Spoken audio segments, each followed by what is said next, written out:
Hey folks, Guitar Hack here. So I had a few people that were asking for me to do a part two of my lesson.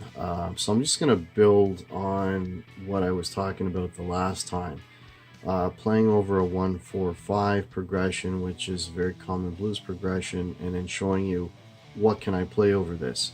So we talked a little bit about being able to play a major pentatonic and playing a minor pentatonic. Now we were doing this in the key of A, so A major pentatonic or A minor pentatonic were going to work. Now there's a term that you've probably heard before. They call it the relative. Now when you've got a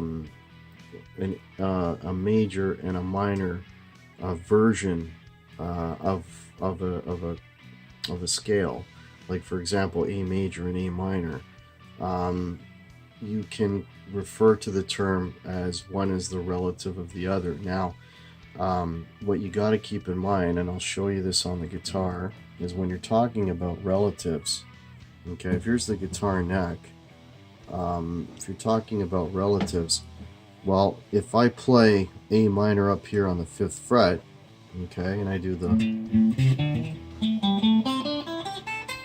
okay, if that's the A minor pentatonic, the relative major, okay, as I showed you last days, if you put your pinky on the A and then you play that same pattern, which now you'll notice that your first note is going to be F sharp.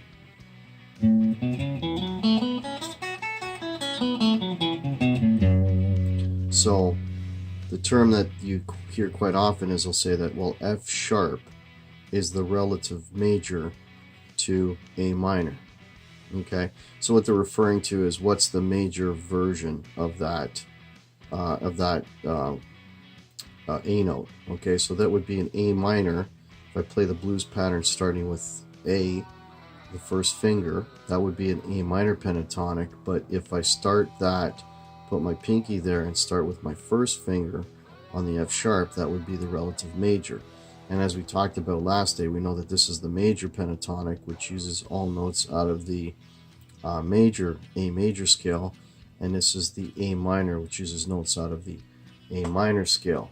And the only one of the few times that you can get away with being able to play a minor chord over a major chord, because the 1-4-5, as we talked about last time, is A major, D major, and E major. The only time that you can get away with playing a minor pentatonic over a major chord is really blues, and that's what gives blues the flavor, is that you're playing a minor scale over a major chord. Okay, so that kind of summarizes what we were talking about last day, being able to play in a blues progression, a 1-4-5, being able to play a major or a minor over that scale. And we were only discussing A. Now what I say about A, the whole being able to do that, again, I mentioned this last time, applies to every single key. So everything I say about A would apply to if you were playing in an E 1-4-5, which would be would that be an E, A, and B? It would work there. If you're doing 1-4-5 and C, it would be what would that be? That would be C, F, and G. Okay, it would work there. So all of these things and all of these rules and the three, moving down 3 positions, putting your pinky on the root, all of that applies to every key. So if you learn something in one key, it applies to every key. So what I wanted to expand on that idea today was applying that to all the shapes, okay, of the pentatonic. And there's 5 shapes that will take you basically from the 1st fret right up to about the 15th fret. There's 5 pentatonic shapes. Now, these pentatonic shapes are all over the internet, okay? So what I want to, I'm not going to go through them individually. Really, if you don't know all 5 shapes, pull them up on the internet. There are countless, diagrams showing you all the different shapes. So just spent some time with that, and it took me a long time to really get these shapes under my fingers and be able to play them all. Okay, now the good news is that once you learn all the shapes for one key, so if we learn all the shapes in A, for example, that if you learn them for one key, you've learned them for all keys. What happens is the order of the shapes is going to change, right? Because your starting notes, and your root notes are going to be different positions. All right, that's the only difference. But in terms of the shapes, they're individually they're going to stay the same. They're just going to rotate around the neck.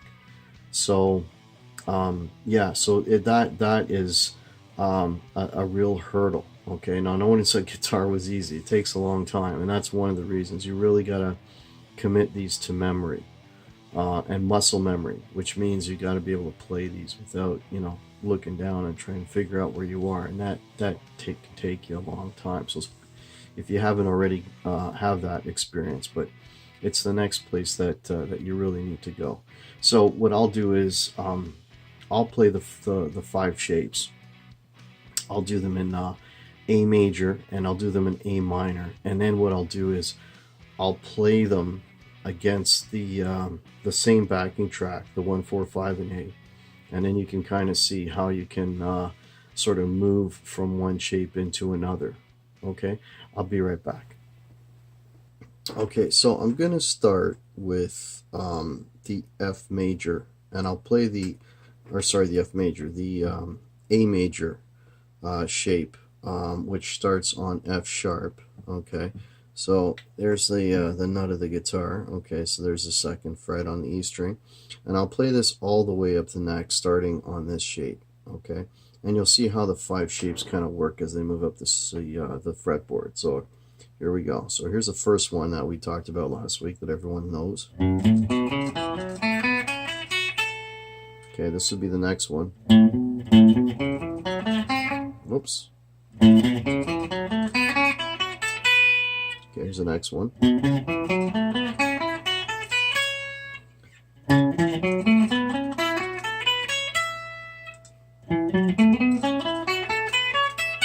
And then we're back to repeating the first one again. Okay, so this note is an octave higher than this note, 2nd fret. Okay, it's the same note, an octave higher. So there's all the shapes. Okay, so there's 5 of them that'll take you from here right up to here where you repeat them. Okay, so what I'm going to do is I'm going to play the backing track, and I'm going to use all the shapes. I'm going to move up and down the neck, and then you can see how you can go about utilizing all the shapes over a backing track. So this is going to be entirely A major pentatonic over this whole thing. Okay, here we go.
couple flubs in there, but there you go. So that gives you an A major sound.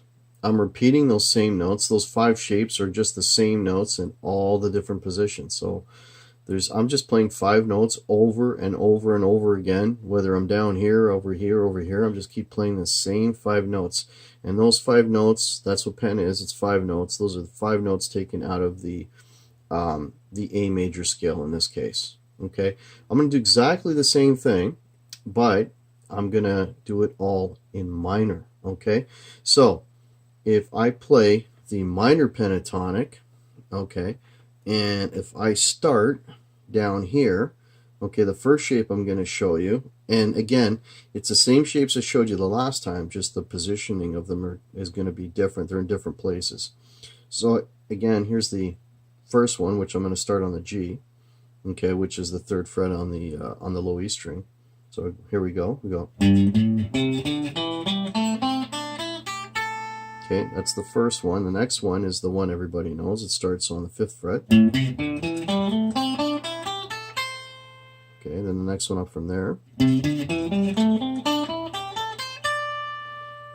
Then, and then the last one. Okay, again, I'm not going to spend a lot of time on the individual shapes and so on. This is all over the internet. You just type in the pentatonic shapes and it'll show you all 5 shapes. And if you are learning them, what I would highly suggest that you do is learn them in one key and be able to go up and down and get real comfortable with that before you attempt to play them in other keys. Okay, so really get the shapes under your fingers and you know, get that muscle memory going before you attempt to learn them in other keys. And then just grab a bunch of jam tracks in that key that you learn them in, and then just go crazy, and then you'll start to get the familiarity of moving from shape to shape. Okay, so I'm going to play that same backing track, but I'm going to play it all using the minor pentatonic. So this will sound a lot more bluesy now.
So completely different sound, right? You got the major sound, you got the minor sound, you got a completely different sound. Again, same shapes, majors, I'm playing minor. All it is that the positions of where I play them changed. Okay, now for the very last thing, and this is, it took me anyways a long time to get to this point, where over a blues, because I can play both major and minor, let's bring this up a little bit, because I can play both major and minor over the blues, what sounds really, really cool is to play them together. Okay, this took me a long, and I'm still learning how to do this, okay, where I can basically play both major and minor one on top of the other. So now it's like you're getting the two flavors combined, right? You're getting the nice sweet sound of the major and the sort of more bluesy, rocky, you know, minor sound tinge, so to speak. So you're kind of mixing them together. So I'm going to play the same thing again, mixing the two. Now, this, again, if you're an already experienced player, that's terrific. You probably do this all the time anyway. But for a beginner, if you're just starting out, this, don't get frustrated. It takes a long time to get to this point. It takes a long time to be able to move up and down the fretboard in those 5 patterns. That took me forever. Okay, so, I don't want to discourage anybody, but I'm just saying, like, you really got to work at it. Okay, so let me blend the two now. Okay, I'll put this back down so you can see the fretboard. Okay, and I'm going to blend them together. Okay, here we go.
Oops.